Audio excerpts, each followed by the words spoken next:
Welcome to this explainer. Tell me, are we treating Allah's beautiful names like some lifeless multiplication table? People actually think memorizing 99 words just guarantees heaven. But honestly, that completely ruins their true meaning. So are these names just passive trivia to memorize, or active, living forces shaping our daily lives? The real secret here is ihsa. Linguistically, it doesn't mean counting at all. It means planting a seed. You've got to take these divine concepts and actively plant them right into the heart of your everyday life. Now, looking historically, the famous hadith lists of these 99 names actually contain some pretty glaring contradictions. Tirmidhi and Ibn Majah's lists deeply conflict. Put them together, and you literally get 125 names. Get this. The name Rab appears a staggering 970 times in the Quran. But shockingly, Rab isn't even on Tirmidhi's list. How on earth did compilers forget the most used name? This shows a massive rule, the deep theological difference between a permanent noun and a temporary action. You absolutely cannot just invent a permanent name for God based on a temporary, situational action. God's essence is completely permanent. An action, though, that can fluctuate, happen sometimes, or just not happen. Like Allah punishes, sure, but he isn't named the Punisher. Nouns reflect core essence, not passing verbs. Deriving names from verbs or just human logic. That creates some major, dangerous deviations in theological understanding. True internalization means the name Basir, the all-seeing, actively guides your vision to exactly what Allah wants you to see. So how are you going to let these beautiful names manifest in your vision, hearing, and actions today? Welcome to this explainer. Today we're diving straight into a massive historical and linguistic misunderstanding, one that totally surrounds the famous 99 names of God and the deepest roots of Islamic mysticism. We're going to look at the raw historical data, analyze the actual linguistic roots, and fundamentally reframe how these concepts have been taught for centuries. This is all about looking at the source material with completely fresh eyes, and honestly, some of what we found is pretty mind-blowing.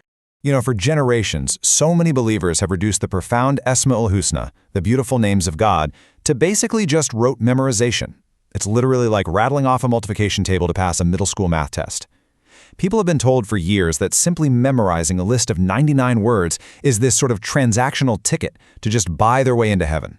But think about it. When you treat faith as a passive memory test, you completely strip these divine names of their actual transformative power. And that brings us to a really crucial linguistic pivot. The famous tradition promises paradise to those who perform Iksa of the 99 names. Now, for centuries, Iksa has been pretty loosely translated as to count or to memorize. But when you actually dig into the ancient Arabic root of this word, hasa or hasat, you uncover this massive core misunderstanding. The root doesn't mean counting numbers at all. It actually means to plant a seed, to cultivate, to deeply comprehend, and to build a logical link between reasons and goals. So this ancient text wasn't asking for some cheap memory trick, it was demanding a full-on cognitive and spiritual transformation. So, what does this transformation actually look like in practice? Well, it requires shifting our entire mindset. The myth we've been fed is that faith is just a passive memory exercise, but the reality is all about comprehension and application. When you practice the true meaning of ihsan, you are literally planting these names in your heart like a seed, giving them room to grow into your daily actions. It means shifting from treating God as this passive object stored on your brain's hard drive to an active subject, an active agent that actually guides your everyday life. Like, if God is the seeing, you view the world differently. If God is the loving, you act with love. It's a living, breathing experience. Section 1. The flaws in the famous lists. So most people just assume there's one universally agreed upon list of 99 names, right? Well, the historical texts tell a completely different story. When we actually compare the two most trusted and widely circulated hadith lists side by side, they massively contradict each other. Tirmidhi's list contains 25 names that are completely absent from Ibn Majah's list. And on the flip side, Ibn Majah includes 26 names you won't find anywhere in Tirmidhi's text. If you take a step back and actually combine the unique names from both of these definitive lists, you don't get 99 names. You get a list of 125 names. This glaring mathematical inconsistency points straight to a human element in how these lists were compiled. But hold on, because here is the most shocking data point of all. 970. This single number completely shatters how we view these traditional lists. What exactly does 970 represent? Well, the profound aha moment in our source material is the realization that the name Rabb, meaning Lord or Sustainer, appears exactly 970 times in the Quran. Aside from the name Allah, it is literally the single most common name God uses to refer to himself in the entire text.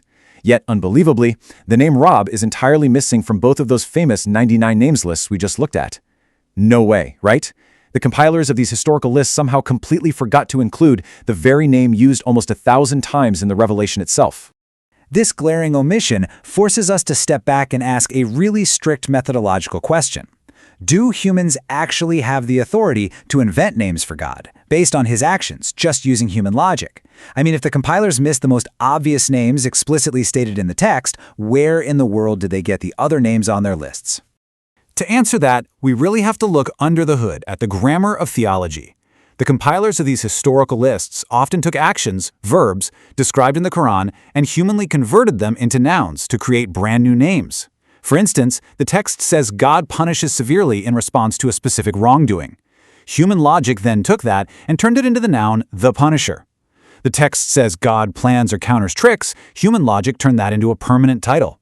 But the source strongly argues we absolutely cannot just turn Quranic verbs into nouns. Why? Because God's actions are conditional responses to human behavior. They aren't his permanent inherent traits. A verb is an action that starts and stops. A name is an eternal characteristic. Think about it like this. You wouldn't even name your own child without asking your spouse first, right? That would cause an immediate family crisis. So how can human beings boldly invent names for the Creator without his direct instruction? The strict conclusion drawn here is what we call a revelation-first methodology. Revelation, the text itself, is the absolute only valid source for naming God. We cannot use flawed human logic to apply titles to him that he didn't explicitly grant himself.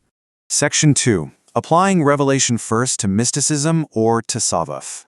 The source outlines a really striking four-stage historical breakdown of how mysticism evolved and ultimately deteriorated over the centuries. It kicks off with stage 1, irfan, which represents pure wisdom and deep spiritual understanding.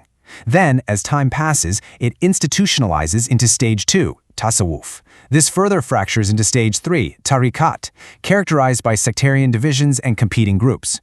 Finally, the source argues that in the modern era, much of this has tragically devolved into stage 4, charlatanlik, which literally translates to charlatanism and exploitation.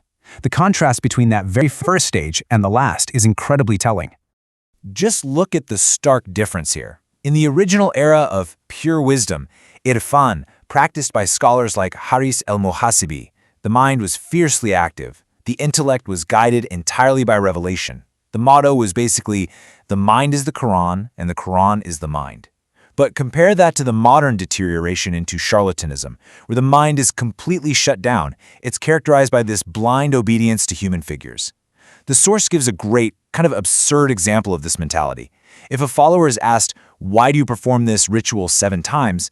The answer isn't based on scripture at all. The answer is simply, because the sheikh says so. It becomes form completely stripped of substance, incorporating foreign practices that totally abandon the intellect. Ultimately, whether we're trying to properly understand the names of God without human distortion, or we're seeking a genuine spiritual path totally free from charlatanism, the absolute conclusion remains exactly the same. Murshid-e-Hakiki Quran'dir.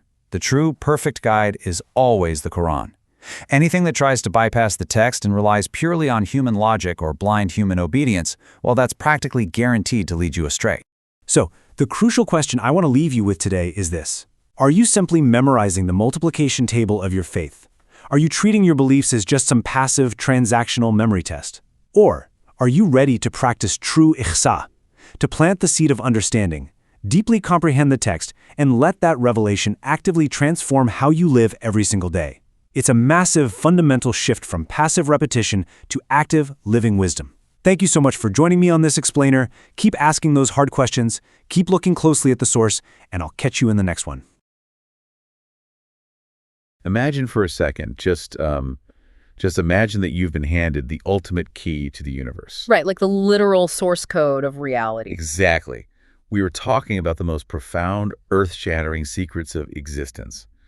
But instead of actually studying it, instead of unlocking the mysteries of life, you just treat it like a middle school multiplication table. You just memorize it. Yeah, you memorize it, you recite it as fast as you can, you check it off a list, and then you just walk around assuming you've somehow mastered the universe. It is it's the ultimate illusion of comprehension. It really is. Because you've acquired the vocabulary, sure, but you are entirely missing the grammar. You're missing the syntax, the music. I mean, it's a psychological trap that humans just fall into constantly when we are faced with immense complexity. And that illusion of comprehension, that exact trap, is the muddy water we are wading into today on this deep dive. It's a fascinating topic. It really is. We are looking at this highly detailed theological lecture by the scholar Mustafa İslamoğlu, and he's covering the Esma'ul Husna, which is the 99 beautiful names of Allah. But to be clear, we are not just reading through a vocabulary list today. No, definitely not. We are going to decode how centuries of human habit and bad math and linguistic misunderstandings turned this really dynamic, active spiritual framework into this static checklist. Basically, we are exploring how human institutions interact with and honestly sometimes completely distort the original message of a faith. Right. And I want to say right up front, even if you don't follow this specific faith or, if you don't consider yourself a theologian, the mechanics we're about to unpack apply to almost any massive ideological system. Oh, absolutely. Any legal system, any philosophy. Yeah. How does a pure idea just devolve into rote memorization? So let's start with that multiplication table syndrome. Let's do it. The lecture really comes out swinging against this modern transactional approach to faith.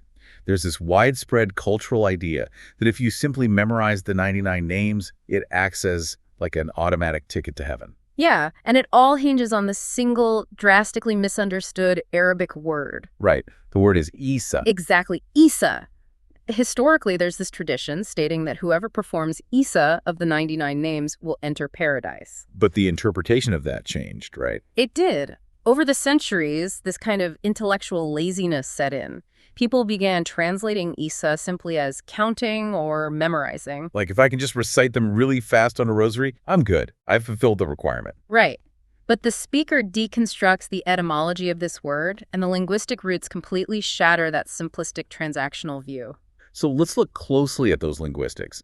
Because, if it doesn't mean counting, then the entire foundational practice changes for the believer. It does. It totally changes the game. So what is the actual mechanism of Isa? Well, the root of the word is hasa. And when you look at the incredibly rich semantic field of hasa in classical Arabic, it's deeply linked to the intellect. It's linked to mastery. Mastery, okay. Not just reciting. Right. It's used in phrases that mean to overcome a subject or to truly holistically comprehend it. But the most profound application of the root hasa is actually agricultural. Wait, agricultural? Like farming? Yeah, exactly. It means to cultivate something, to plant seeds, to produce a yield. Oh, wow. Okay, that is a huge shift in meaning. It is. So when the tradition commands a believer to Isa the divine names, it is absolutely not instructing them to memorize a static vocabulary list. It's demanding an active cultivation. Precisely. You must plant these concepts like seeds into the soil of your heart and your daily actions. You have to overcome the subject by, letting it overcome your reality. The difference in cognitive load between those two translations is just staggering. And let me put it this way. Go for it. It's the difference between a student cramming for a French exam by memorizing a pocket dictionary the night before. Right, just counting the words. Yeah, just counting them. Versus a student who actually packs up, moves to Paris, immerses themselves entirely in the culture, and lives the language every single day. Until they start dreaming in French. Exactly. The dictionary crammer possesses data. They might pass a written test. But the resident, the one who moved to Paris, they planted those words.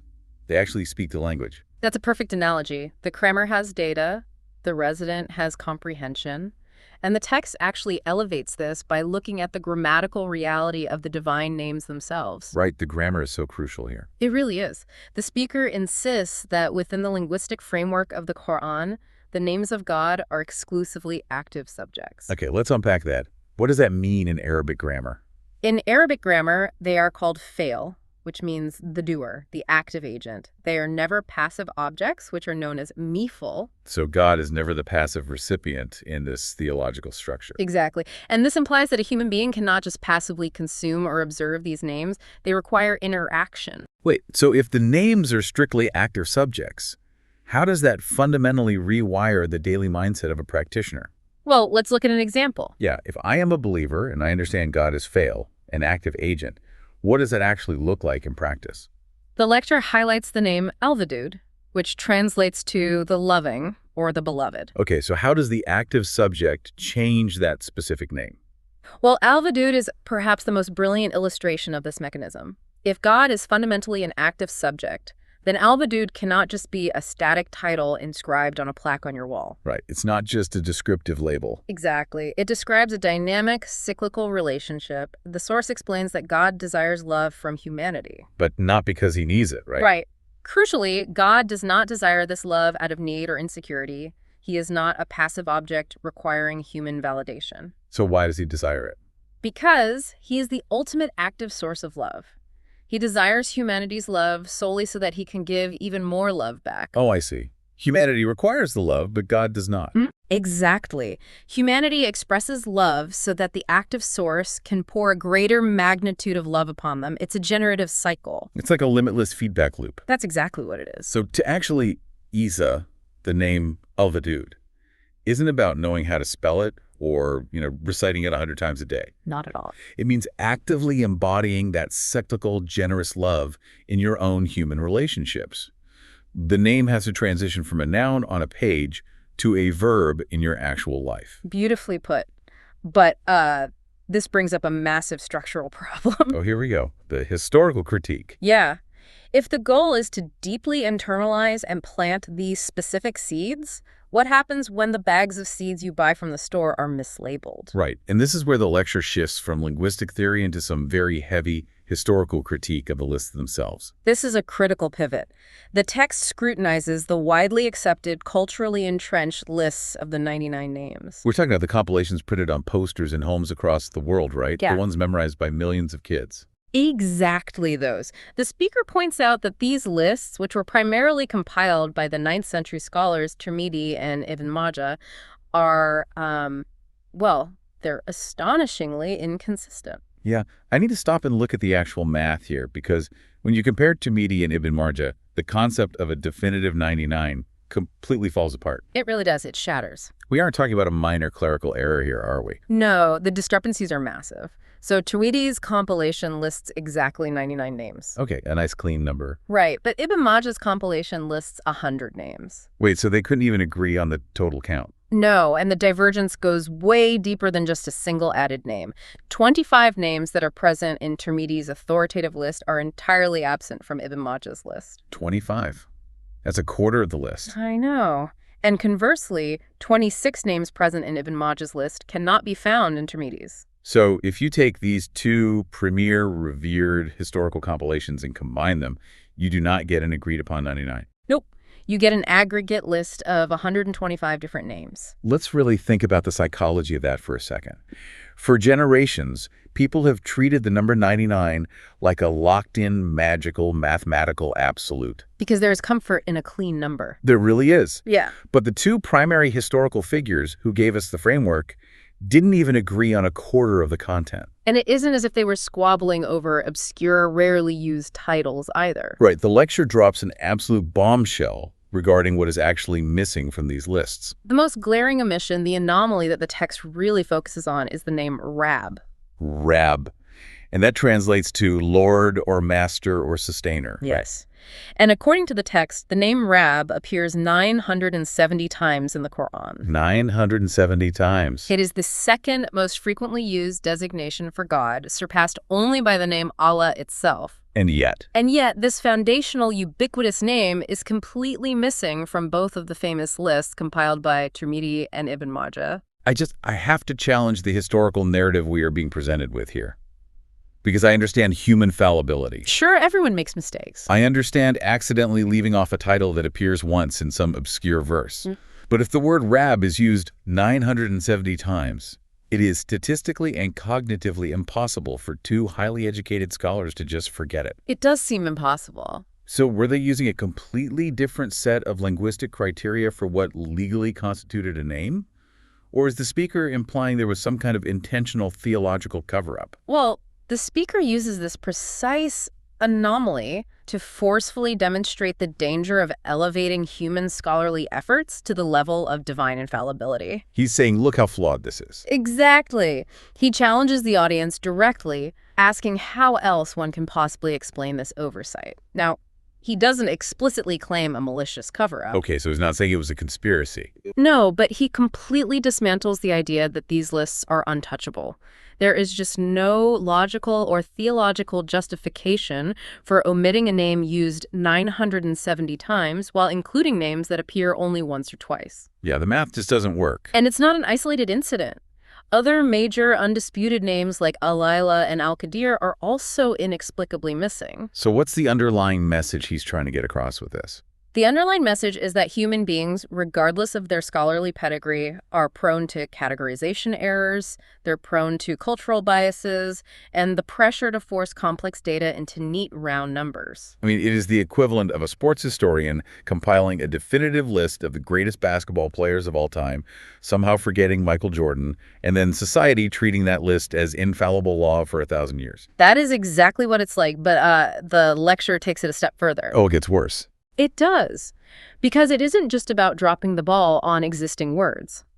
The text argues that the compilers of these lists actively invented names by breaking strict linguistic rules. Wait, they invented names? How? They forced the data to fit their desired outcome. The source dives deeply into the strict grammatical rules governing the divine in Arabic. Specifically, the boundary between nouns and verbs, right? Exactly. The rigid boundary between definite nouns and situational verbs. The speaker asserts a foundational linguistic rule: a true divine name, an Esma'ul Husna, must appear in the original primary text as a definite noun. And in Arabic, that means it carries the L prefix, right? Right. It functions like the definite article in English. A definite noun represents an eternal, unchanging, intrinsic trait. It defines the absolute essence of the subject. Okay, and how does that contrast with verbs? Verbs, conversely, represent situational, temporal actions tied to specific events. Let's ground this in a behavioral psychology analogy because I think it helps clarify the grammar. Please do. It is the difference between who a person fundamentally is versus how they react to a specific stimulus. Think of it like this. John yelled yesterday. Okay, so that is a situational verb. Exactly. He encountered a frustrating situation and he reacted by yelling. But if you take that situational verb and you brand John eternally with the title The Yeller, you have completely distorted his essence. You've taken a temporary action and permanently frozen it into an identity. Exactly. And that analogy perfectly captures the mechanical error the text says these scholars made. It does. And when you apply that grammatical mistake to the concept of the divine, the speaker argues it results in catastrophic theological deviations. Give me an example of this from the text, because it sounds serious. It is. The text provides a chilling example. The Quran contains verses describing hypocrites attempting to plot against or deceive or outmaneuver God. Okay. The text uses a verb to state that God plotted against them in return, or essentially outmaneuvered their deception. Right, so it's a situational, strategic response to a specific human transgression, a verb. Exactly. However, historical scholars took that situational verb, extracted it, and artificially morphed it into a definite noun just to help reach the number 99. Oh. Yes.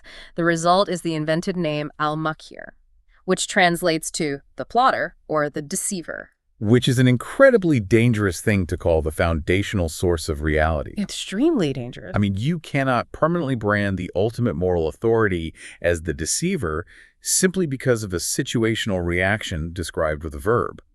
You are projecting human situational pettiness onto the eternal. And that's the speaker's main point here. He emphasizes a critical logical boundary actions, which are verbs, can increase, they can decrease, or they can cease entirely. But an eternal name cannot. Right. Therefore, extracting verbs from narratives and transmuting them into nouns to pad a mathematical list is a severe methodological failure. How widespread was this? Well, the source notes that in one of the popular compilations, an astonishing 93 of the 99 names were derived by forcefully converting verbs and infinitives into nouns. 93 out of 99. That means almost the entire list is grammatically flawed based on this framework. According to this lecture, yes.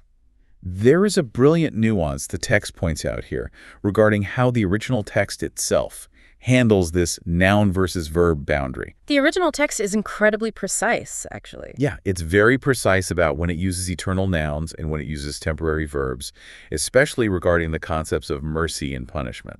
The precision is remarkable. The text observes that when the Quran addresses God's mercy, forgiveness, or love, it strictly utilizes absolute definite nouns. Like what? It uses terms like Ghafur and Rahim, which mean the forgiving, the merciful. These are presented as eternal, unalterable states of the divine essence. So mercy is what God is. Exactly. But when the text addresses punishment, wrath, or retribution, the grammatical structure shifts entirely. It actively avoids using a definite noun for pain. Exactly. It does not employ a name like the Punisher, or the Tormentor, or the Vengeful. Instead, it relies on verbs or distancing pronouns. Right. A verse will state, "My punishment is severe," rather than stating, "I am the Punisher." My punishment acts as a buffer. It distances the infliction of pain from the actual intrinsic essence of the divine. The speaker argues this grammatical shift is a profoundly intentional theological statement.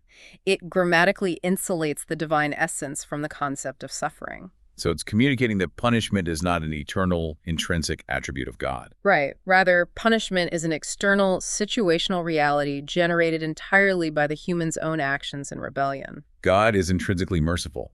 Punishment is just a reactive consequence of human choice. Exactly. So when human compilers ignore this delicate grammatical architecture and invent nouns for wrath to create a false symmetry with the nouns for mercy, they collapse the entire theological framework. And when human beings collapse that framework, when we start inventing names, changing the grammar, and projecting our own situational reactions onto the eternal, it leads to systemic deviations in faith. It definitely does. The lecture uses the term ilhad, which translates to deviation, distortion, or heresy. And the speaker breaks this down into an incredibly specific taxonomy of 6 traps. Referencing Surah Al-Araf, verse 180. Yes, let's examine these mechanisms, because they sound like a masterclass in human cognitive bias. The taxonomy of ilhad really provides a roadmap of how humans lose the plot when trying to comprehend the infinite. Let's analyze the first 5 mechanisms quickly. What's this do? First is the trap of presumption. That means attempting to define God through human-invented names. The speaker notes the sheer arrogance of this. I mean, you wouldn't presume to name a friend's newborn child without their consent, yet humans continually invent titles for the creator of the universe based on their own limited understanding. It's projecting our own limitations upward. What is the second deviation? The second is rejection. This is actively denying or ignoring the names that the divine source explicitly chose for itself. Like the bizarre historical omission of the name Rab that we talked about. Exactly. The third trap is misattribution, taking these exclusive concepts of absolute perfection and applying them to flawed, created beings. So that's the root of idolizing human figures or objects. Right. Fourth is distortion, warping the definitions of the names to justify human political or social agendas. Oh, that one is universally recognizable. Twisting a concept like divine justice to justify a very human, very unjust war. Sadly, yeah. And the fifth. The fifth is abstraction. This is a subtle but devastating deviation. It involves emptying the names of their practical meaning until God becomes merely a theoretical, abstract concept. How does that happen? Well, the text references certain historical traditions, such as in older forms of Judaism, where the name of God became so abstracted, so overwhelmingly sacred and utterable, that the concept of the divine became entirely disconnected from tangible reality. God becomes a philosophical concept locked in a vault, rather than an active participant in reality. Exactly. Which leads perfectly into the sixth deviation. And this is where the speaker pulls an ancient text directly into modern sociology. The sixth deviation is secularism. But, and we need to be really clear about this impartially, he is not talking about secularism as a constitutional separation of church and state. No, not at all. He is framing it as a cognitive failure, a deeply theological internal issue. Okay, break that down for us. The source argues that modern cognitive secularism is a form of ilhad because it acknowledges the existence of God and perhaps even theoretically accepts the divine names, but it aggressively removes the manifestation of those names from practical daily life. So it confines the concepts of divine justice, mercy, and love strictly to the mosque, the church, or the private sphere. Right. Denying them any active jurisdiction over how business, society, ethics, or daily realities are structured. So to clarify this framework to the listener, If a believer perfectly memorizes the 99 names, recites them every morning, but then goes to work and acts ruthlessly in their corporate dealings, crushing their employees and lying to their clients. The text argues that person is falling into the exact same category of deviation as someone bowing to a wooden idol. Yes. Within the rigorous framework provided by the source, yes. And it loops back to our initial discussion of Isa, the command to plant the seeds. Right. Because if you intellectually acknowledge the name the just, but practice systemic injustice in your daily life, you have secularized the name. You've severed the divine attribute from your lived reality. You've treated the profound concept as a passive object of memorization rather than an active subject that must dictate your behavior. The speaker views this disconnect not just as hypocrisy, but as a profound theological deviation. It is a complete failure to apply the operating system to the hardware. And this inherent human tendency to distort the source material, whether by compiling mathematically flawed lists, rewriting the grammar, or separating the theory from daily action. This exact fear is what drove the early leaders of Islam to take seemingly extreme measures. This brings us to a really fascinating historical exploration within the lecture. The source addresses a complex question from a listener regarding the early history of the faith. All right. Yes. Specifically, it examines why the earliest caliphs, foundational figures like Abu Bakr and Umar, reportedly implemented severe censorship. They went so far as to ban, and in some cases burn, the written records of hadiths. Right. And hadiths are the reported sayings, actions, and daily habits of the prophet. Now, from a modern perspective, especially within the faith where hadiths are deeply revered, that sounds completely counterintuitive. It does. Banning the words of the prophet. These were his closest companions and successors. Why would they actively suppress that information? Well, it comes down to the battle between preservation and proliferation. The speaker explains that this censorship was a desperately needed protective measure. Because during that nascent period, the Quran was still being established as the absolute arbitrator. Yes, the ultimate criterion for truth. The specific Arabic term used is muhaymin, which means the overarching guardian or the touchstone. And what were the early caliphs afraid of? They analyzed previous religious traditions and observed a recurring historical tragedy.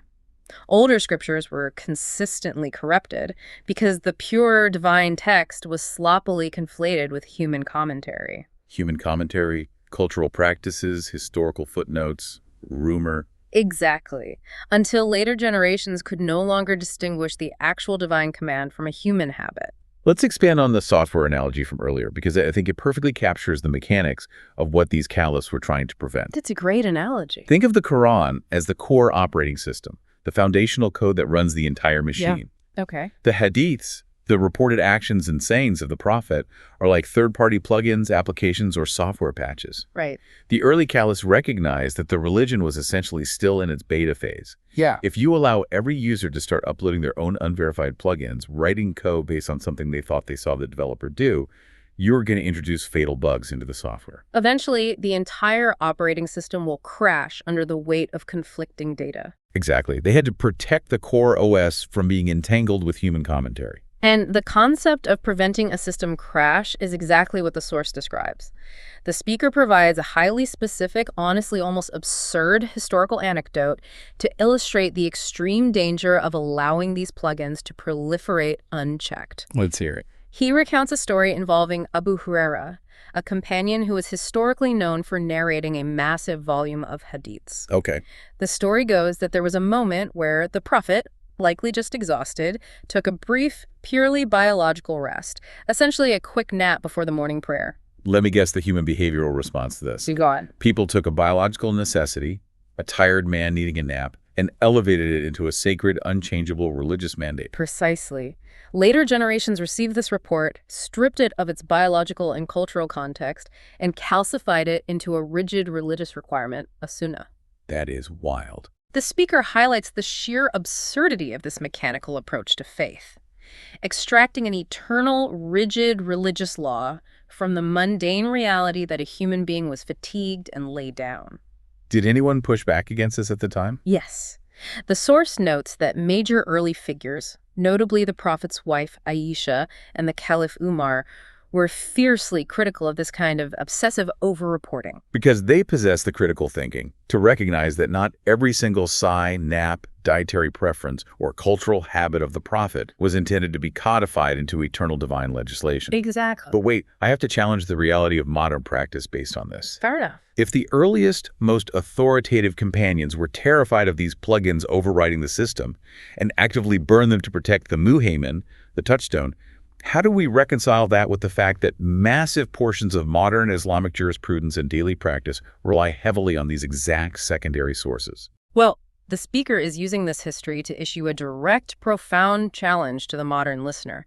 He is arguing for a return to prioritizing the primary text over the overwhelming volumes of secondary literature. His thesis is that when a society elevates secondary, historically transmitted literature to the exact same level of authority as the primary text, the muhaymin is lost. You lose the definitive touchstone. You lose the critical capacity to judge what is an eternal divine principle and what is merely an accumulation of 7th century Arab culture. And the text argues that this unchecked expansion of secondary rules, rumors, and rituals didn't merely complicate legal jurisprudence. No, it devastated the spiritual and mystical dimensions of the faith. Which brings the lecture to the incredibly complex, often tragic historical evolution of Sufism, or tasawwuf. The lecture's breakdown of mysticism is quite a wild ride. It really is. Yeah. The speaker traces the history of tasawwuf and categorizes it into 4 distinct chronological phases. It reads like a textbook case of how profound intellectual awakenings devolve into institutionalized chaos and eventually grift. Let's look at the pure beginnings. The source is meticulous in tracking this devolution. Phase 1 is identified as the Irfan period. This represents the pure, nascent stage of mysticism. And what characterized this period? It was characterized by an intense pursuit of deep inner knowledge. But crucially, this pursuit was inextricably bound to the intellect and the primary text. Mysticism wasn't about losing your mind, it was about sharpening it. Exactly. The speaker highlights this era by quoting the early scholar Harith al-Muhasibi, whose guiding philosophical motto was, "The intellect is the Quran, and the Quran is the intellect." The intellect is the Quran. I want to linger on that for a second because it directly contradicts how most modern people view mysticism. Oh, totally. We usually associate mysticism with turning the brain off. Right, like entering a trance, letting go of logic, embracing pure emotion. But phase 1 mysticism demands hyperconsciousness. It demands that you turn the brain all the way on. But then human nature takes over and we enter phase 2. Phase 2 is designated as the tasawwuf period. This is the era of institutionalization. Right. The pursuit of spiritual knowledge transitions from an individual intellectual endeavor into organized structural groups. The text highlights the emergence of the tek, which is the physical Sufi lodge. And the subsequent inevitable rivalry that developed between the tek, representing experiential, localized spirituality, and the medris, which were the traditional, rigorous academic schools. It is the classic historical tension. The institution of the spirit versus the institution of the mind. And whenever you build an institution, it eventually fractures. Which leads us to phase 3, the Tariqat period. This is the era of factionalism and extreme ideological drift. You get the splitting of the spiritual orders into distinct competing groups like the Naqshbandi and the Qadiri. But the speaker points out that this fracturing is also where some truly bizarre and dangerous deviations begin to take root. We lose the intellect entirely. The source describes phase 3 as the period where mysticism untethers itself from the intellect and drifts into the absurd and the extreme. He explicitly references movements like Hurufism. Right. Yes. To understand how far they drifted, Hurufism was a movement that abandoned the actual semantic meaning of the scriptures and instead began literally worshiping the number of letters in the verses. What? Just the letters? Yes, they constructed an entire elaborate alternate religion based on numerology, finding hidden magical codes in the shapes and counts of Arabic letters, completely ignoring the ethical and philosophical mandates the words were actually conveying. It is the ultimate manifestation of the multiplication table syndrome. You stop reading the book and start counting the ink. That's exactly it. And the lecture also mentions the Hashashin, which is a terrifying extreme. Yes, the Hashashin, commonly known in the West as the assassins. The speaker points to them as the darkest manifestation of this phase. They notoriously blended heavy narcotic drug use with hypnotic spiritual chants of Allah, right? Yes, creating a horrifying synthesis of mind-altering substances and misapplied religious fervor, all to control followers and commit political violence. So we went from the rigorous intellectual pursuit of the intellect is the Quran to doing drugs, chanting in a trance, and committing assassinations. It is a staggering devolution. Which brings us to the final phase. Phase 4, the modern era. And the speaker does not hold back here. No, he labels it the charlatanism period. His critique of modern iterations of Sufism is absolutely scathing. He argues that a significant portion of modern spiritual orders have completely abandoned the original arduous purpose of mysticism. Which was disciplining the ego, sharpening the intellect, and purifying the soul. Exactly. Instead, these structures now largely exist as mechanisms to exploit followers for power, social standing, or financial gain. The speaker uses this brilliant, cutting metaphor to expose the emptiness of it. He discusses the concept of discipline that these modern spiritual circles claim to teach. He asks the audience if the discipline they are receiving is akin to disciplined pilaf or disciplined kebabs. Meaning, you are using the terminology of spirituality, but you aren't actually engaging in the difficult work of disciplining human behavior. You aren't elevating the human soul. No. You are just showing up to the lodge to consume a product, eat a communal meal, and feel like you belong to an exclusive club. Let's be real, it's spiritual capitalism. It is a profound critique of how sacred language is co-opted to mask a total lack of spiritual substance. The historical tragedy the speaker illuminates is so sad. A movement that was founded on the absolute highest regard for the human mind, where intellect and scripture were viewed as identical, slowly devolved into organizations that demand their followers actively abandon their critical thinking in favor of blind, unquestioning obedience. Obedience to a charismatic leader and the comfort of mindless rituals. It forces a difficult psychological question. Why do human beings consistently do this? Why do we always trade the difficult, exhausting work of critical thinking for the warm comfort of a ritual? Because staying mentally awake requires immense energy. It really does. Actually performing Isa, planting the seeds of complex concepts into your daily life, is incredibly hard work. It is so much easier to just count the beads on a rosary, memorize the approved list of 99 words, eat the disciplined pilaf, and put your brain to sleep. That tension, the eternal human struggle between the pursuit of profound spiritual reality and the gravity of corrupted, easy tradition, is the central thesis of the entire lecture. And this theme of extreme, hyper-focused consciousness versus thoughtless habit serves as the perfect lens to examine the final two insights from the Q&A portion of the text. The Q&A segment initially seems like a detour into unrelated topics, but when you look closely, it ties the entire deep dive together beautifully. First, a listener asks a question about martyrs, specifically regarding the traditional claim that a true martyr feels no pain upon death. And the speaker answers this not with mysticism, but by returning to rigorous linguistics. He analyzes the Arabic word for martyr, which is shit. He maps it back to its linguistic root, shahid, which translates to witness. The text argues a massive paradigm shift here. A true martyr is not simply a soldier who happens to be killed on a battlefield. Right. A true martyr, a shahid, is an individual who has cultivated such a profound state of awareness that they make their entire life, every single breathing moment and action, a witness to the divine reality. So it's about a state of being, not just a method of dying. Exactly. Because they live in this state of ultimate, unbroken consciousness, constantly witnessing the divine operating system behind the reality of the world, their transition in death is described as entirely painless. The text uses this incredible visceral imagery, stating the transition is as smooth and painless as pulling a hair from butter. Which is an amazing visual. And the absence of pain is not presented as some magical intervention. It is described as a biological and psychological byproduct of total, overwhelming mental focus. To illustrate how extreme consciousness can override physical trauma, the source points to a fascinating psychological reading of the story of Joseph in the Quran. According to the narrative, when the women of the city finally saw Joseph's legendary beauty, they were so mesmerized, their consciousness was so intensely, singularly focused on what they were witnessing, that they accidentally sliced their own hands with the knives they were holding. And they did not register the pain. Right. The brain was so occupied with the profound reality in front of them that it simply didn't process the physical data of the injury. The speaker also references the famous historical account of Ali, the early caliph. The story goes that he had an arrow embedded deeply in his body, and he instructed them to pull it out while he was engaged in prayer.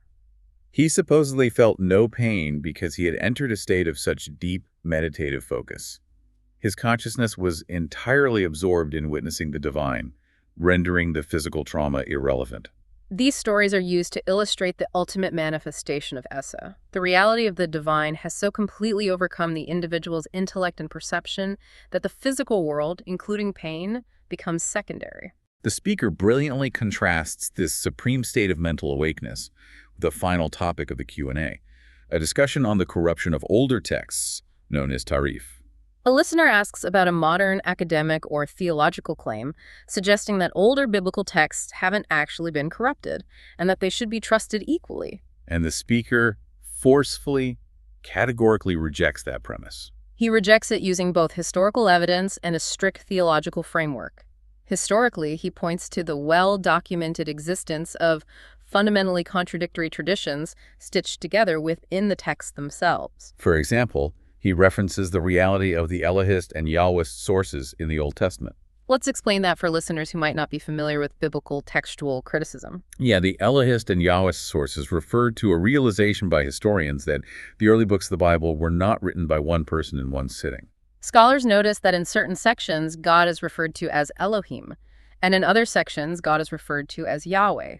And these sections often have completely different vocabularies, theological focuses, and even conflicting details about the exact same events. It is essentially like having two different biographers who fundamentally disagree on the details of a historical figure's life, and a later editor just stitched their two competing manuscripts together into a single book. Precisely.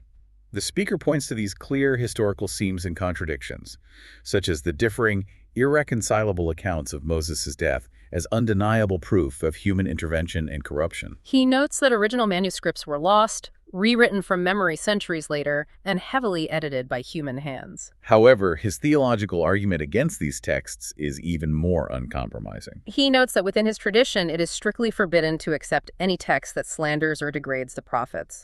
He references deeply disturbing, highly compromising stories attributed to figures like Noah and Lot in the older biblical manuscripts. His argument is that a true, uncorrupted divine text would not malign its own chosen messengers with such base human immorality. So let's synthesize the massive journey we've taken today, because there is a unifying thread running through every single topic we've covered. There really is. We have the martyr who feels no physical pain because their consciousness is absolutely singularly focused on witnessing the divine reality. We have the early caliphs, who were so highly conscious of the fragility of the truth that they burned unchecked rumors to protect the integrity of the original source code. We have the tragic critique of modern Sufism, which failed because it allowed followers to turn off their intellects. And we have the critique of corrupted historical texts, which failed because human editors lacked the consciousness to maintain divine consistency. The absolute common denominator across every single point is consciousness. The speaker is essentially screaming at the audience to wake up and stay mentally awake. It is a masterful synthesis of theology, history, and psychology.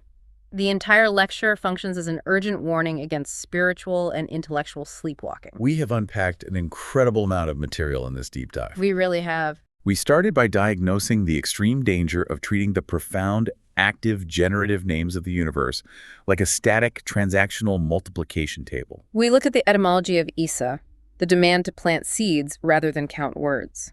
We uncovered the shocking mathematical discrepancies and historical assumptions built into the most famous lists of the 99 names. We explored the rigid grammatical boundaries that separate eternal divine nouns from situational, temporary verbs. And how violating those rules leads to deep theological traps, including the cognitive dissonance of secularism. We saw how early leaders attempted to defend the source code by blocking unchecked secondary plugins. And we traced the heartbreaking devolution of mysticism from the pure, hyper-intellectual pursuit of Phase 1 to the exploitative charlatanism of the modern era. And through all of these historical and linguistic analyses, the recurring vital theme, perfectly captured by the early mystic Harith al-Muhasidi, remains. The intellect is the Quran. True reference, true understanding of the universe is never found in blind memorization. It is never found in shutting down your critical faculties or unquestioningly accepting historical lists simply because they were compiled by famous scholars centuries ago. Profound knowledge, whether we are discussing the 99 names of Allah or any complex truth regarding human existence, only yields its value when it is rigorously interrogated, grammatically respected, and most importantly, actively cultivated in the soil of daily life. It requires you to be awake. So as we close out this deep dive, I want to leave you with a final thought to mull over, a way to apply this framework to your own reality. We've spent this time examining how centuries of institutionalizing a religion can severely water down its original potent source code. We have seen how incredibly easy it is for human beings to replace the agonizing work of true understanding with the warm, numbing comfort of a checklist. Take a moment today and look closely at your own life. Look at your daily routines. Look at your career trajectory, your personal philosophies, the political ideologies you subscribe to, or even your own spiritual and meditative practices. How many of those routines are you simply reciting like a multiplication table because it is what society or your family handed to you? And how many of them do you actually truly understand the grammar of? Are you just counting the words to get through the day, or are you doing the incredibly difficult, conscious work of planting the seeds? Thank you for joining us on this deep dive, and as always, keep questioning your assumptions. Today's material is a deeply academic theological lecture exploring the true meaning of internalizing the 99 names of Allah, moving beyond rote memorization, which eventually culminates in a wide-ranging historical Q&A. Right. And since this is a remarkably robust and well-researched piece of scholarship, we really want to make this critique as actionable as possible. Yeah, absolutely. So we are just going to jump straight into the high-level structural and stylistic feedback right now. The profound metaphor of Isa as planting seeds in the heart is completely overshadowed by the technical numerical analysis of the hadith lists. Yeah, it really is. Because, the piece establishes this beautiful, emotional, and spiritual core early on. The author basically redefines Isa. Right. Not as like a multiplication table you just memorize to get a transactional reward. Exactly. They frame it as an active living subject, which is brilliant. But then the lecture just pivots violently into this purely mathematical and textual critique of missing names in the Tirmidhi and Ibn Majah lists. It's quite a shift. It is. And the weakness here is that when you do that, you cause a sharp, immediate drop in audience engagement. The spiritual core just gets lost in the math. Yeah, it's a jarring shift. I mean, imagine being handed the seed of a profound, life-changing truth, and instead of planting it, you pull out a calculator to audit its molecular weight. That is exactly what it feels like. You spend the opening pages inspiring someone with the profound beauty of an ancient forest, but then you spend the rest of the tour reading aloud a botanical inventory spreadsheet. A botanical inventory spreadsheet, yes. But let me push back a little here, because the author is clearly trying to correct the historical record, right? They are, yeah. So if I am trying to prove that the traditional lists are flawed, don't I kind of need that numerical accounting? Don't I have to point out that there are 26 missing names here or 6 names missing there? Well, you absolutely need the data. There's no question about that. Right. But you don't need to present it as raw data. That's the suggestion here. The goal shouldn't be to just express disbelief at a historical compiler's oversight. So what should it be? You need to continuously weave that initial ishqa metaphor throughout the technical breakdown. You basically use the historical discrepancies in the lists to reinforce the need for deep personal engagement rather than passive rote counting. Okay, I see what you mean. So how do we actually execute that on the page? What does that rewrite practically look like? Let's take the example of the name Rob. Okay. The author rightly points out that Rob is used, 970 times in the Quran? Yeah, 970. Right, yet it is inexplicably missing from the Tirmidhi list. Now, right now, the text treats this as a statistical anomaly. It's just an error to point out. A data point. Exactly. Instead, they should tie it back to the core premise. Ask the reader directly, something like, how can a believer plant the seed of their relationship with the divine without the most frequently mentioned soil, Rub? Oh, wow, yeah. By phrasing it that way, you're taking a defensive posture, just correcting a historical error, and you're turning it into a proactive, spiritual exercise for the reader. Precisely. You keep the engine running. And you can do the exact same thing when the author gets into the complex grammatical rules later on. Oh, the part about the situational verbs? Yes. The whole section detailing how verbs like el-makir, which means making a plan or setting a trap, you can't simply convert those into eternal divine nouns. Right. because that breaks the rules of Arabic syntax. It does. But right now, it reads literally like an Arabic syntax textbook. It gets very dry. It gets incredibly dry. So the suggestion is to frame that grammatical rule as a way of protecting the seeds of faith from being corrupted by human linguistic errors. You aren't just teaching grammar, you know? You're protecting the garden. Exactly. You are protecting the garden. I love that, because honestly, the cognitive load of tracking a 99-name list versus a 100-name list and then calculating the 125 unique overlaps, it is incredibly heavy for a reader. It's exhausting. It really is. And by failing to use the metaphor to carry that weight, the author accidentally replicates the exact same rote memorization mindset that they are actively trying to dismantle. That is the danger of losing your narrative engine. If Ishtiha is the engine of this piece, you can't just turn off the engine to inspect the tires, or the car stops moving entirely. Right, you're just parked on the side of the highway. Yeah. The author is doing vital scholarly work by interrogating these lists. The critique of how people blindly consume religious traditions is incredibly valid. But when we just read off statistics, we become catalogers rather than cultivators. Catalogers rather than cultivators. That's a great way to put it. And, it's that same instinct, the instinct to catalog every single piece of research rather than curate a specific narrative, that completely derails the second half of this manuscript for me. Oh, the Q&A section. Yeah, because after meticulously deconstructing the grammatical nuances of the Esmaül Hüsna, the material suddenly just opens up into this sprawling Q&A session. The sudden shift from a focused theological analysis of divine names into a disparate, wide-ranging Q&A session completely fractures the overarching narrative. It's giving the reader whiplash. Absolute whiplash. Because appending an unrelated encyclopedic Q&A directly onto a deeply specific lecture, it disrupts the thematic flow and it severely dilutes the central message about the Esmaül Hüsna. Yeah, we are talking about severe structural whiplash here.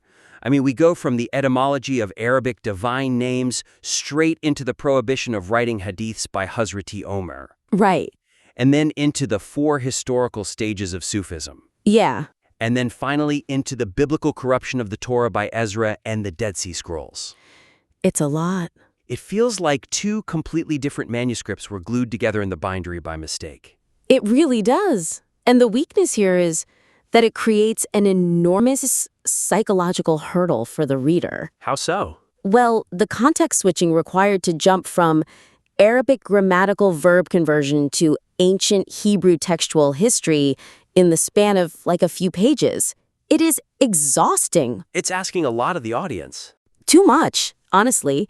So to fix this, the suggestion is that the author needs to either heavily curate the Q&A to feature only inquiries directly relevant to the divine names, Or they need to build strong thematic bridges that actively tie these disparate historical topics back to the main subject. Okay, but let me play devil's advocate for the author here for a second. Sure. It's a Q&A section. The listeners or the students literally ask these specific questions in real time. Isn't it a teacher's duty to provide a comprehensive answer to the questions being asked? It is a teacher's duty to answer, yes, but it is an editor's duty to know what serves the thesis of the manuscript. Ah, okay. A curator's job is to know what to leave out of the exhibit. The deep dive into Ezra as the second Moses and the whole breakdown of the Elahist, Yahwists, and rabbinic traditions, it's brilliant, rigorous scholarship. It really is fascinating stuff. It is. But what does it serve in a piece dedicated to the 99 names of Allah?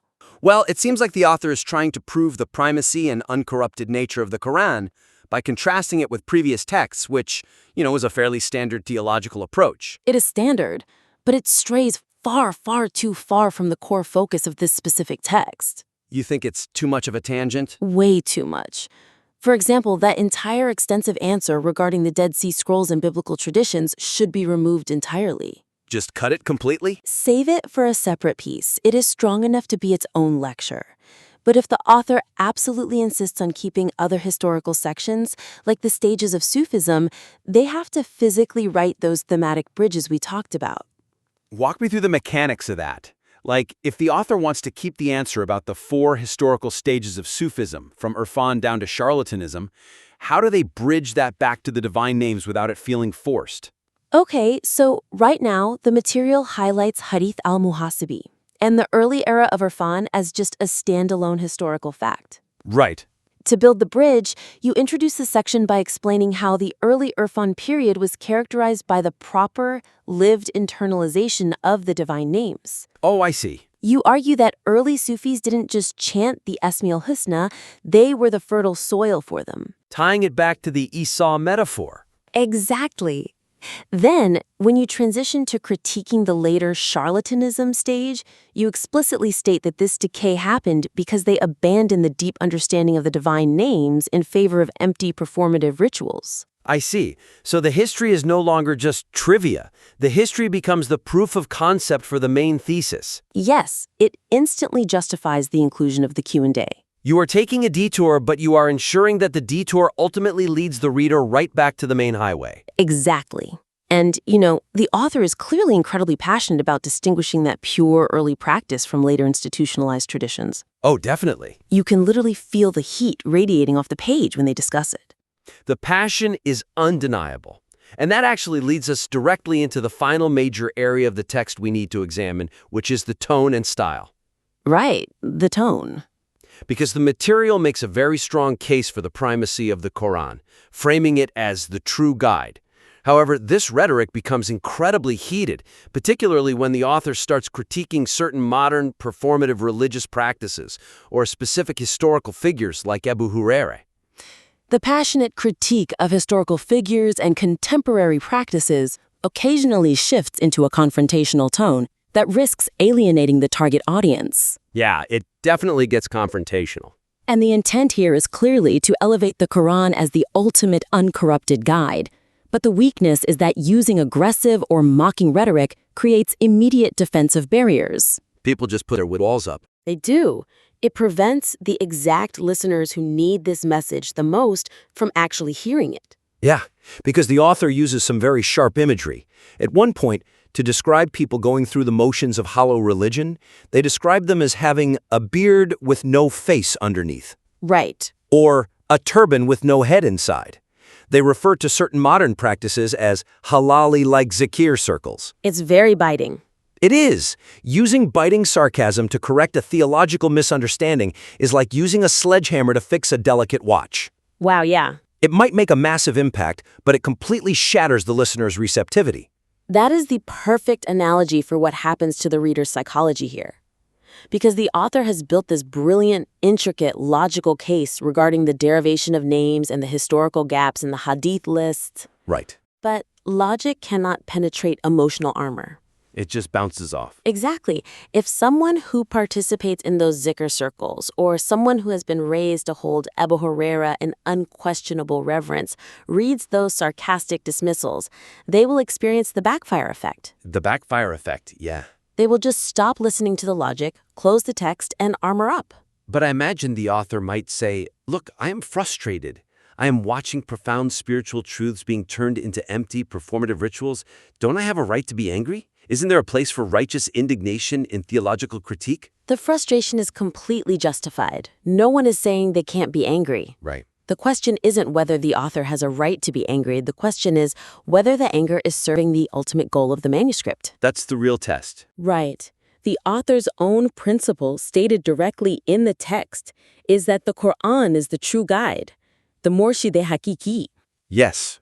So the suggestion here is to reframe these intense critiques as constructive theological inquiries. You maintain the speaker's passion, but you adopt a more inviting, intellectually rigorous tone that actually aligns with the concept of a true guide. Because a guide doesn't mock you for taking a wrong turn. Exactly. A guide points out the beauty of the correct path. So how do we recalibrate that tone on the page? How do we take a line like, "There is no man under the robe," and strip away the mockery while keeping the sharp critique? You shift the tone from a sarcastic attack to an earnest lament. An earnest lament. Okay. Right. Instead of using dismissive sarcasm, you rephrase the critique to show the tragic loss of meaning. For example, frame it as, when we lose the genuine reflection of divine names like Al-Basir, the all-seeing, we tragically risk falling into hollow performative practices. Oh, that completely changes the dynamic. Doesn't it? It does, because it preserves the sharp critique of the action. You are still calling the practice hollow and performative, but it totally removes the personal attack. It keeps the audience intellectually engaged rather than emotionally defensive. It positions the author next to the reader, looking at the problem together, rather than standing above the reader, treating them as the problem. That's a huge difference. Think back to the core concept of Issa. If Issa is about planting a seed and nurturing it, then mocking the audience is the equivalent of pouring acid on the soil. Oh, wow. You simply cannot cultivate a deep, internal understanding of the divine names if you are simultaneously tearing down the listener's current framework with contempt. I love that connection. It brings everything completely full circle. Yeah. When the author complains about people taking verbs from the Quran, like the verb for plotting or trapping, and turning them into divine names, the current tone is one of pure exasperation. Yes, very exasperated. It reads as, how could anyone be so foolish to do this? But if we replace that exasperation with theological awe, it transforms into an exploration of how fragile human understanding is. Exactly. It becomes a discussion about how carefully we must tread when conceptualizing the divine. It elevates the text from a rant into a profound philosophical inquiry. And doing so honestly honors the immense expertise of the author. It really does. This material was written by someone who has clearly spent a lifetime wrestling with these texts, comparing ancient manuscripts and meticulously tracing the etymology of Arabic roots. It's an incredible amount of work. It is. And that level of dedicated scholarship deserves to be presented in a vessel that is just as refined and thoughtful as the research itself. When the rhetorical tone matches the academic rigor, the impact of this piece will be truly unstoppable. Unstoppable. I completely agree. Well, we've covered some incredibly dense and vital ground today. To synthesize this critique for the listener, we focused on 3 major structural and stylistic evolutions. Right. First, we looked at the absolute necessity of weaving the beautiful ikhsa seed metaphor consistently throughout the highly technical hadith analysis. You have to transform what is currently a dry textual audit into an ongoing, emotionally resonant spiritual exercise for the reader. Second, we addressed the structural whiplash caused by the encyclopedic Q&I. The whiplash was real. Very real.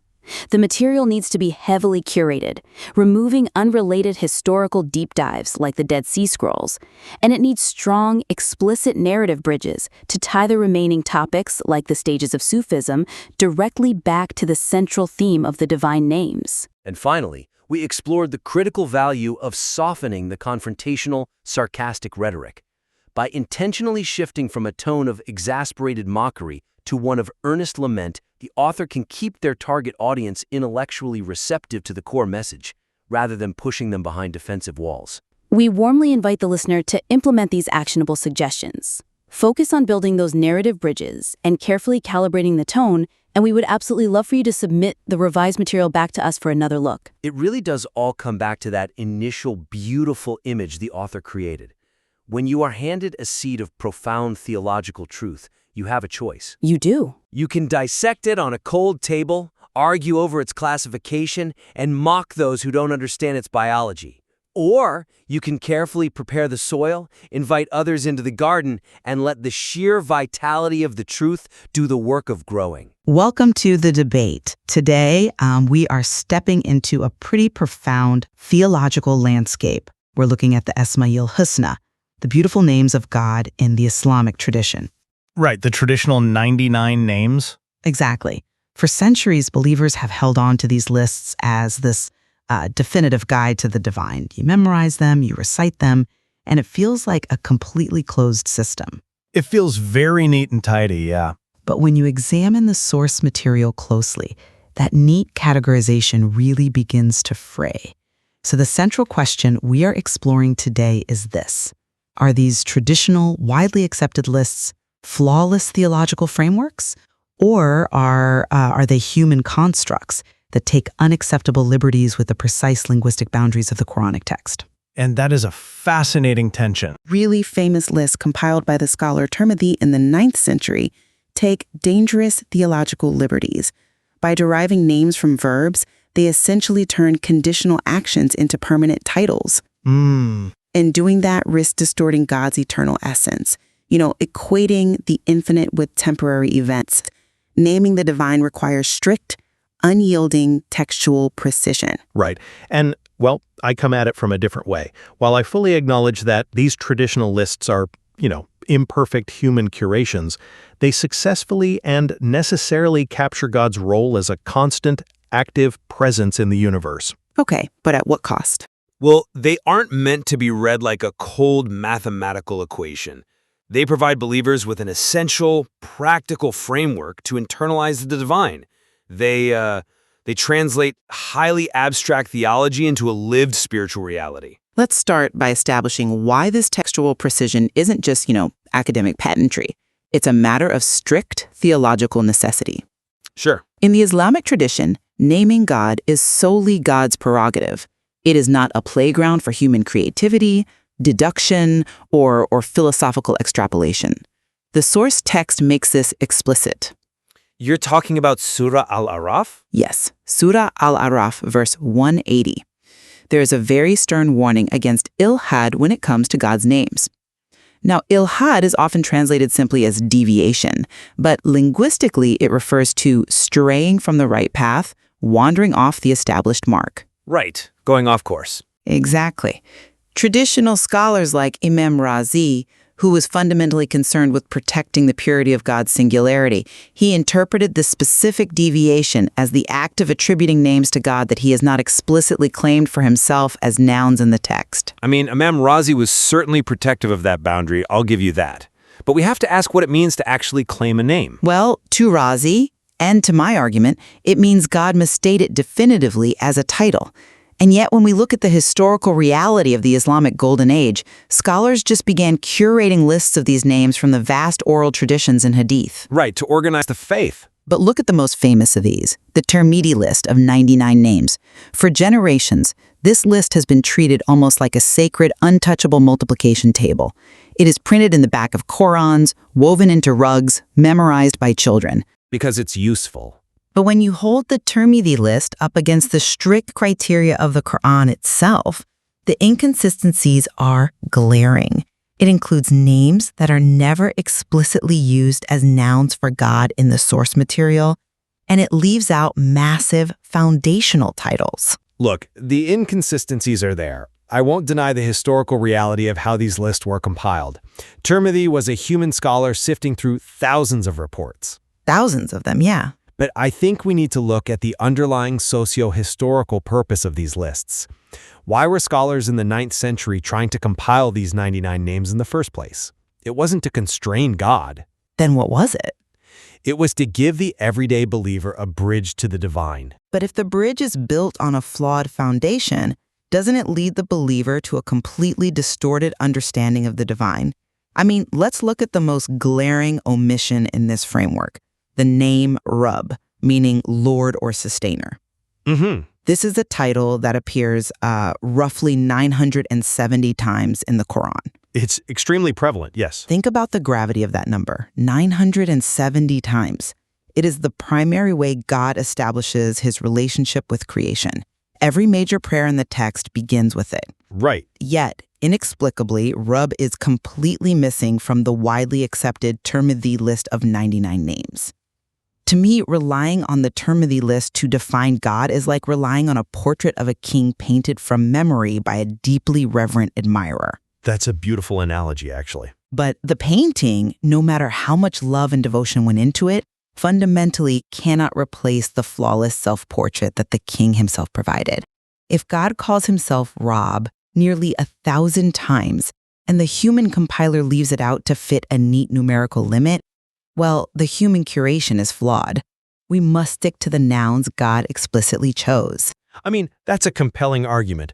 But have you considered what the actual practical function of the Esma'ul Husna is meant to be in a believer's daily life? You used the phrase multiplication table earlier. Yeah, because that's how people use it. And that is precisely the problem with how modern audiences approach this. They think the goal is just data retention. The source material emphasizes the concept of ihsa. The text says whoever does ihsa of the 99 names enters paradise. Right, which people take as a memorization challenge. Exactly. Today, people read hissa and think it just means to count or to memorize a list so you can punch a spiritual ticket to heaven. But let's dig into the Arabic grammar.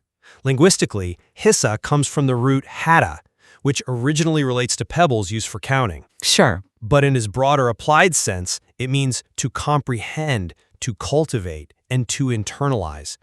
It is about planting the names of God into the heart of your life like a seed, discovering their connections to the universe, and letting them shape your behavior. Okay, I don't disagree on the beauty of hissa. Internalization is obviously the goal of any spiritual practice. My issue isn't with the planting. Then what is it? My issue is with what exactly we are planting. If the seed is genetically modified by a human scholar, what kind of tree is going to grow? We are planting an understanding of an active, intimately involved creator. The source text points out a vital grammatical reality about the nature of God. Which is? God is fundamentally a fail, an active subject. He is the doer of actions. He is never a maf'ul, a passive object who is acted upon. Therefore, deriving names from his active verbs like loving or preserving or creating, it legitimately captures how his attributes manifest in the physical world. The tekeli? Exactly, the techeli. The moment the eternal divine touches our temporary reality. Even if the Theology list isn't mathematically perfect, 93 of its 99 names are directly derived from Quranic verbs and verbal nouns.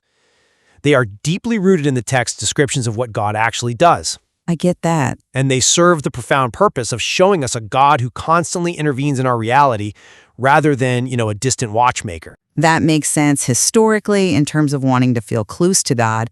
But theologically, I really struggle with it.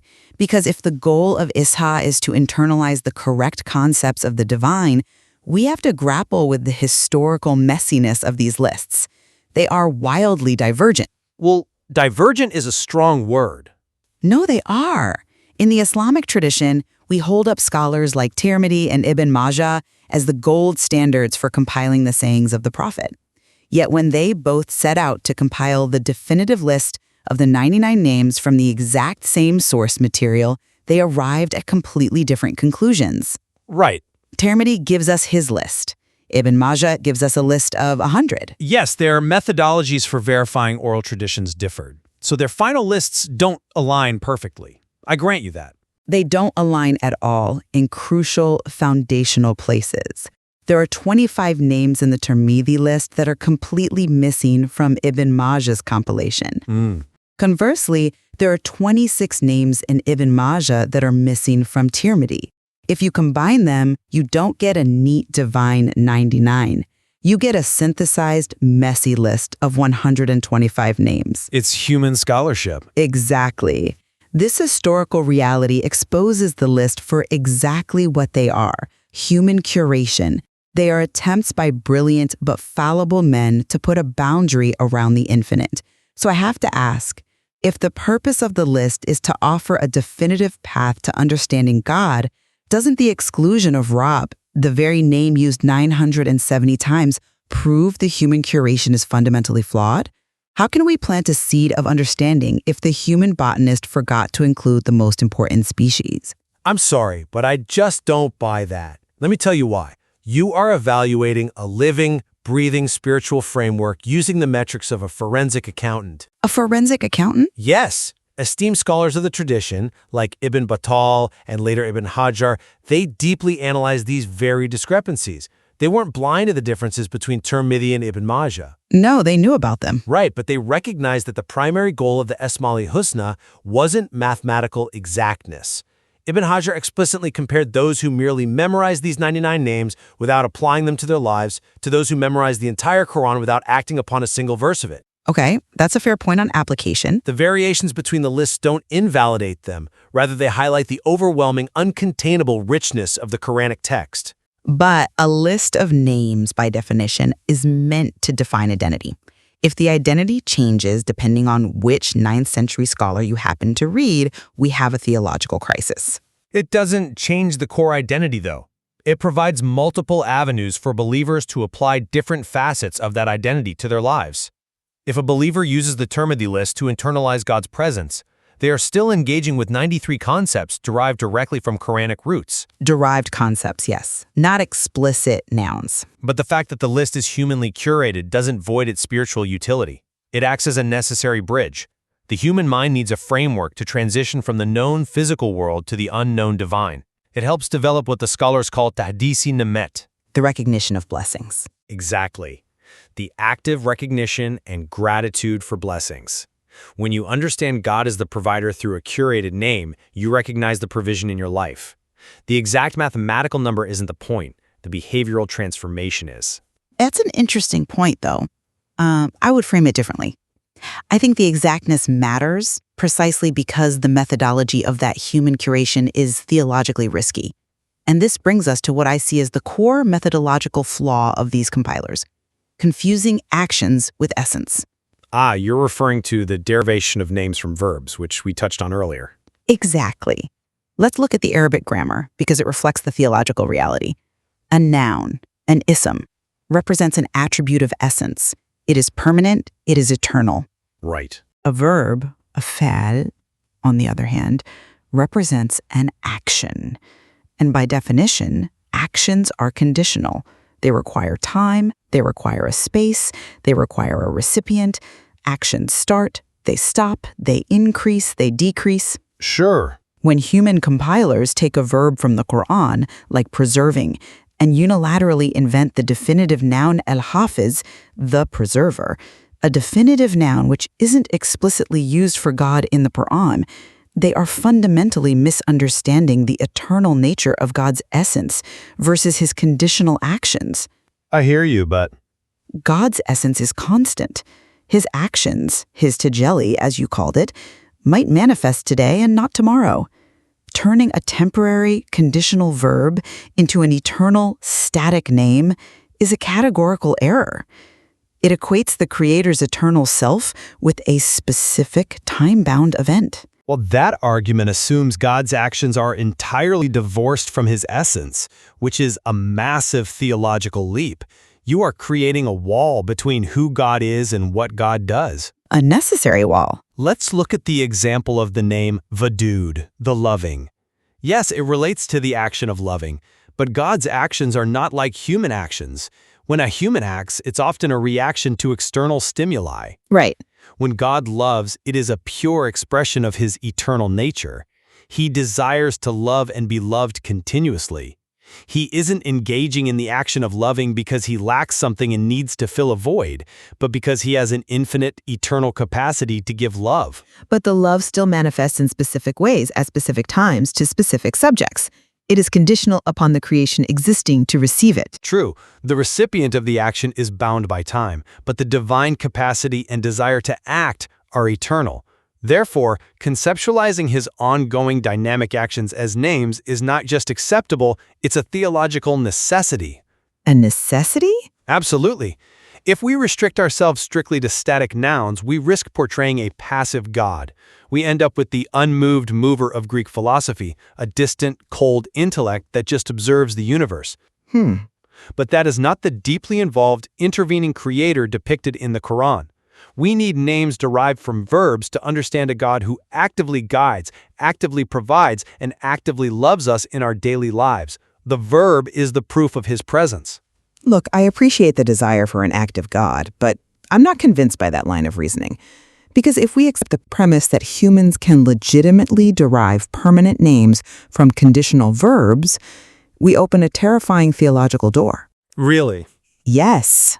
Let's follow your defense of verb derivation to its natural logical conclusion. All right, I welcome the exploration. Where does it lead? It leads to places the compilers themselves were afraid to go.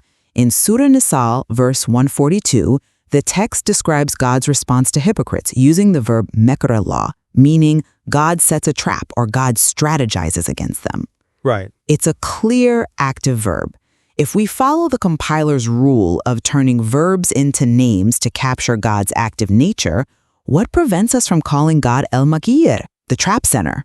Well, that's... Or consider the numerous verbs regarding punishment in the text. God explicitly says he punishes. So why don't the lists legitimately derive the name el-Muazib, the punisher? because of the context of his mercy. We don't use those names because they feel viscerally wrong. And the Quran actually explains why it is wrong with breathtaking brilliance in Surah Al-Hijr, verses 49 and 50. The famous verses contrasting mercy and punishment. Yes, it is an absolute masterpiece of linguistic subtlety, and it destroys the idea of casually turning verbs into names. God says, "Inform my servants that I am El-Ghafur, El-Rahim, the forgiving, the merciful." Notice the grammar. He explicitly uses the definitive nouns for his mercy. He equates his I with those nouns. But in the very next breath, when discussing punishment, the grammar entirely shifts. He does not say, "I am the punisher." He says, "In that my punishment is the severe punishment." That is true. He shifts away from a noun describing himself and uses a pronoun attached to a separate noun, my punishment. He deliberately, surgically distances his eternal essence from the conditional act of causing pain. Right. The punishment is a necessary action caused by human transgression. It is a temporary reality. It is not his eternal identity. When human compilers take it upon themselves to turn verbs into names, they trample over this breathtaking divine subtlety. Okay, I will readily concede that the grammatical shift in Surah Al-Hijr is a profound linguistic nuance. It is one of the most beautiful moments in the text. It absolutely shows how God distances his core essence from wrath while fully embracing mercy as his permanent identity. Exactly. And you are right that this creates a tremendous philosophical tension when trying to systematize his attributes. Even al-Ghazali, one of the greatest minds in Islamic history, struggled with this boundary between God's essence and his actions. Yes, he did. When discussing how believers should internalize the 99 names, Ghazali used terms like akhlaqillah, the morality or character of God, to explain how we should emulate these traits. But the term akhlaq, morality, stems from the Arabic root hilqat, which means creation. Exactly. Morality is a concept that applies to created beings navigating a world of choices. It applies to the created, not the creator. Attributing created concepts to God is exactly the danger I'm warning against. Right. And Ghazali was acutely aware that attributing created concepts to the creator was highly complex and bordered on anthropomorphism. But rather than proving that the traditional lists are invalid, I argue that this tension actually proves the profound wisdom of the traditional compilers like Tirmidhi. How so? You asked earlier why we don't call God El-Makir, the trap setter, or El-Muwasip, the punisher. The answer is because the human compilers weren't just blind grammarians feeding text through a machine. They were spiritual masters deeply attuned to the tone of the Quran. But they still altered the format. They deliberately filtered out the negative verbs. They curated the Esma'ul Husna, which literally translates to the beautiful names. This shows they deeply understood the very theological boundary you were talking about. They knew the difference between God's eternal essence of mercy and his temporary, conditional wrath, and they consciously built a framework to reflect only the beautiful, exactly as Surah Al-Hijr models. I see the logic in defending their intentions, but look at what you are actually saying. By filtering the lists themselves, aren't the compilers acting as unauthorized editors of God's revelation? Editors implies they are changing the text. I would call them facilitators, helping the human mind grasp the ungraspable. But let's examine the methodological logic here. You have a proposed rule. We can derive names from verbs to show an active God. But you only apply that rule when the outcome aligns with human sensibilities of what is beautiful. It aligns with Quranic sensibilities of what is beautiful. Even so, if a rule for derivation only works when humans selectively apply it to avoid calling God the trap setter, isn't the rule itself fundamentally flawed? If your methodology produces heretical names that have to be manually pruned away by human hands so we don't insult God, we shouldn't be using that methodology in the first place. I see what you mean, but naming the creator of the universe is not our prerogative. It is an act of supreme intellectual and spiritual humility to stop exactly where the text stops. If God didn't make it a noun, we have no right to mint it as one. It is an act of humility, yes, I respect that entirely. But total rigid literalism can also lead to a sterile, inaccessible faith. A faith where God is kept at arm's length, categorized only by static, unchanging nouns that feel completely disconnected from the messy reality of human life. It doesn't have to be sterile. The filtering the compilers did wasn't arbitrary editing based on whim. It was guided by the overarching, repeatedly stated Quranic principle that God's mercy encompasses all things. They used the macro principles of the Quran to interpret the microlinguistics of the Quran.